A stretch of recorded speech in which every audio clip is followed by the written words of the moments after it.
Oke, kita coba soal ketiga ya. Sumbu kedua roda muka dan roda belakang sebuah truk yang bermassa 1.500 kg berjarak 2 meter.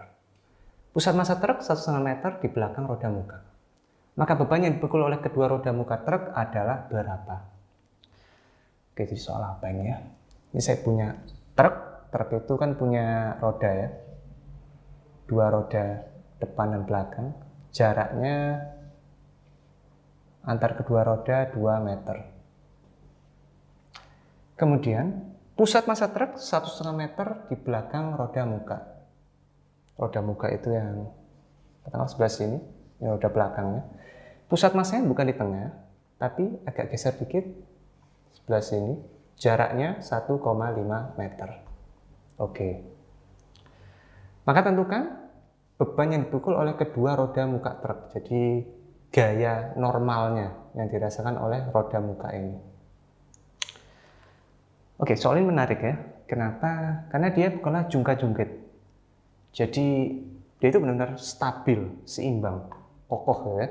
Jadi nggak mungkin dia bisa putar kiri maupun kanan, apapun letak gaya-gayanya. Kemudian dia juga yang bikin sulit adalah pusat massanya bukan di tengah, tapi agak dipinggirkan. Jadi kayak saya meja, ini katakanlah beratnya 100 Newton. Maka beban yang tepat sebelah sini kan kayak normalnya 50. Sebelah sana 50 juga. Nah, soalnya itu kalau dikasih beban sebelah sini, nah ini baru repot. Kemudian ini juga adalah soal yang diberikan oleh guru saya dulu.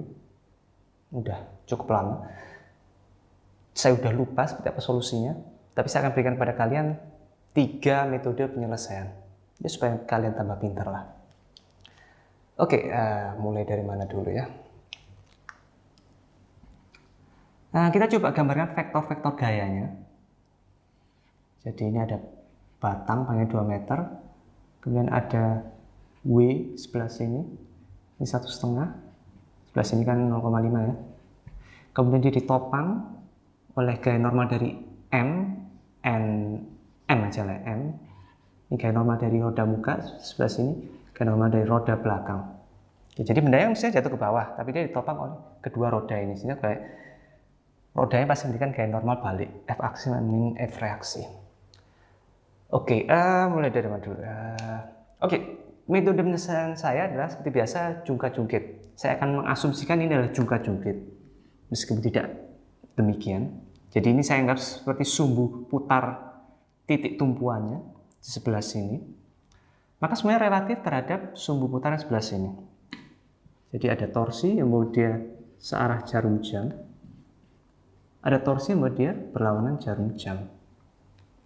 Maka torsi yang searah haruslah sama dengan torsi yang berlawanan jarum jam. Masih sama. Torsi yang searah, torsi yang searah itu mana aja? Yang boleh putar ke sana, yaitu adalah si M kalikan panjang lengannya 1,5 ya. M kalikan 1,5. Kemudian torsi yang berlawanan jarum jam adalah yang bukan W ya, tapi B. Yang B dikalikan setengah. Oke. Yang W ini ada gunanya? Oh enggak mungkin, karena dia persis di sumbu torsinya, putarnya, jadi nggak mungkin dia bisa mutar ke sana atau ke sana.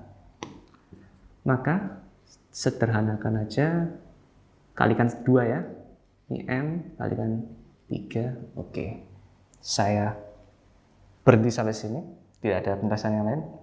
Kemudian supaya kita bisa memecahkannya, saya gambarkan lagi aja.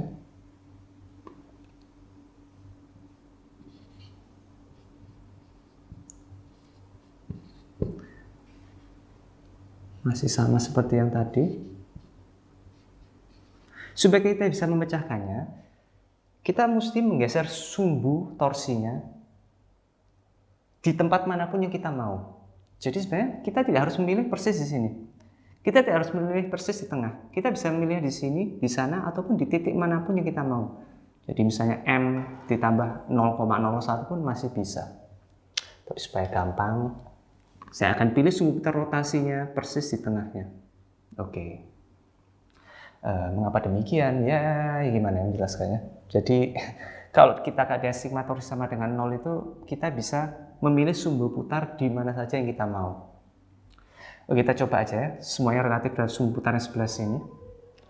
Maka seperti biasa, torsi yang searah jarum jam haruslah sama dengan torsi yang berlawanan jarum jam. Torsi yang berlawanan sebelah sana dengan torsi yang searah jarum jam. Yang berlawanan yang membuat dia berputar ke sana adalah si B ya. B dikalikan panjang lengannya berapa? Panjang lengannya bukan setengah ya, tapi dari sini sampai ke sini itu ini pertengahan, berarti kan 1. Ini searah jarum jam ya, searah jarum jam dia berputar ke sana adalah M dikalikan panjang lengannya sebelah sini 1 juga. Yang terakhir adalah W ini kita masukkan juga dalam perhitungan. W dikalikan panjang lengannya sini sampai sini setengah. Oke, yang kita cari adalah yang roda muka ya, roda muka. Maka bisa kita ambil dari sebelah sini, kita nyatakan B nya adalah 3M. Oke, plus W kalikan setengah, W nya berapa? 1.500.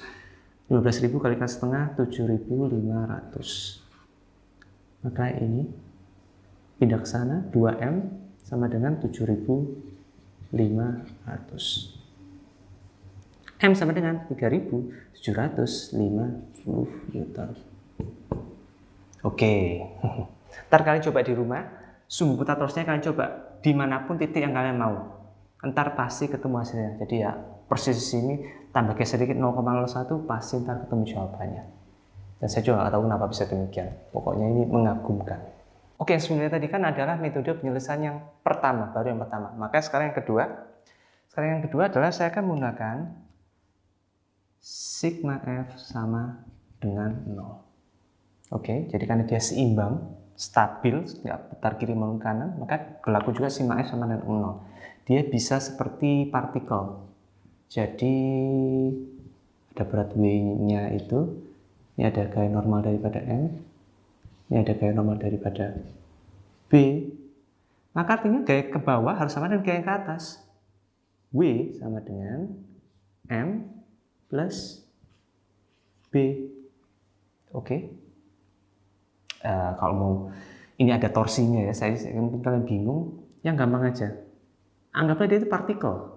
Jadi W bisa dia jatuh ke bawah, tapi ditopang oleh roda muka. Sebelahnya lagi, ini berhimpit, ini roda belakang. Maka W haruslah sama dengan M plus B. Oke, sedikit tidak masuk akal, tapi ya apa boleh buat. Ini adalah keseimbangan yang statis, dia persis seperti partikel, meskipun dia panjang kayak gini. Jadi mungkin kayak gimana ya, saya punya tiang, terus ada apa ini, saya kasih beban gaya 100, 100. Maka tiang ini kan juga pasti akan memberikan gaya normal 200 ya kan, meskipun ada torsinya sebelah sini, tapi ya nggak masalah, dia benda tegar kayak partikel dia. Maka W sama M plus B, kita mencari apa tadi? M ya, M yang kita cari, W nya adalah 15.000, B nya tadi kita ambil dari sebelah sini, masih menjadi acuan kita 3M. Maka 4M 15.000 bagi 4 saja adalah 3.750 Newton. Oke, metode ketiga. Jadi dari metode pertama, kita tahu bahwa pemilihan sumbu putar rotasi boleh di mana saja. Selama dia seimbang berarti boleh dimanapun. Oke, sebaiknya saya tulis. Pemilihan sumbu putar torsinya itu, sumbu putar rotasinya itu boleh di mana saja yang kita mau. Ntar pasti ketemu hasilnya. Akan tapi alangkah baiknya jika kita bisa milih satu sumbu putar yang dimana dia bisa menyelesaikan langsung gitu. Jadi sekali hitung langsung dapat hasilnya. Guru saya pernah ngasih petunjuk. Guru saya dan saya petunjuk. Sumbu putarnya itu sebaiknya yang dipilih ada suatu titik di mana dia tidak diketahui nilainya. Kemudian yang kedua adalah suatu titik di mana dia tidak ditanya berapa nilainya. Oke. Jadi apa ya? Suatu titik yang paling tidak penting di benda tegar itu apa? Oke, jadi ada berat W. Ini titik M, ini B. Maka yang diketahui adalah yang W. Maka tidak boleh menaruh sumbu putar di sini. Yang ditanya adalah M, maka tidak boleh menaruh sumbu putar di sini. Maka yang tidak diketahui dan tidak ditanya adalah yang B. Maka kita akan menaruh sumbu putarnya di sini. Oke. Ini masih berapa ini ya? Ini panjang lengan setengah. Panjang lengan sebelah sini adalah 2. Oke, maka saya coba. Sebiasa ada torsi yang gimana ini? Sebiasa ada torsi yang ke sebelah sana ini berlawanan jarum jam. Ini adalah torsi yang buat dia searah jarum jam. Dan harus sama. Seperti biasa, mudah-mudahan kalian tidak bosan. Torsi yang searah yang membuat dia putar ke sana saja adalah yang M kalikan panjang lengannya 2. Dan torsi yang berlawan jarum jam membuat dia ke bawah adalah W dikalikan setengah. Maka M sama dengan W kalikan setengah tadi 15.000 kali setengah 7.500. 7.500 bagi 2 tentu saja adalah 3.750 Newton. Oke. Itu adalah metode ketiga. Menurut kalian metode mana yang paling kalian sukai, yang paling mudah? Saya sarankan menguasai semuanya. Jadi memang metode ketiga ini paling efisien. Tapi tidak semudah itu untuk menentukan di mana sumbu putar rotasi yang paling efisien. Terkadang kali kita harus menggesernya ke sumbu putar yang lain. Kemudian tadi sigma F sama dengan 0 itu juga menurut siswa-siswa saya itu yang paling mudah. Ya kuasailah semuanya. Teman saya bertanya, apa saja langkah-langkah yang dibutuhkan untuk menyelesaikan soal keseimbangan benda tegar? Jadi pertama, pahami dulu persoalannya. Ini soal mengenai apa? Apa yang sedang berusaha kita cari.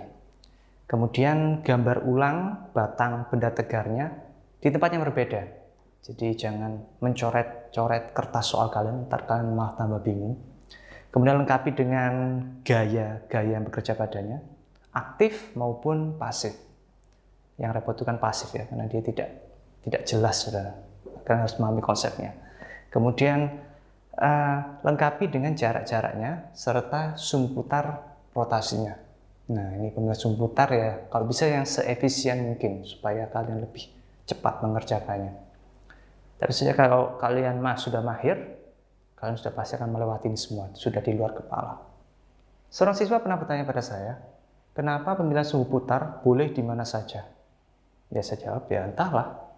Saya sudah baca di buku, tanya ke lebih ahli, tapi ya memang susah dijawabnya.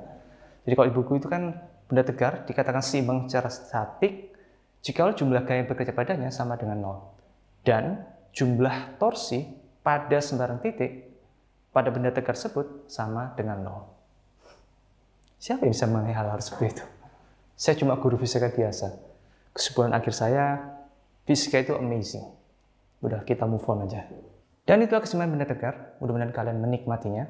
Dan jika kalian memang menikmatinya, saya sarankan kalian masuk teknik sipil atau teknik mesin. Dan entahlah, mungkin suatu saat kalian bisa bangun karya-karya yang hebat seperti ini, seperti ini, atau mungkin itu. Sekian dari saya, terima kasih.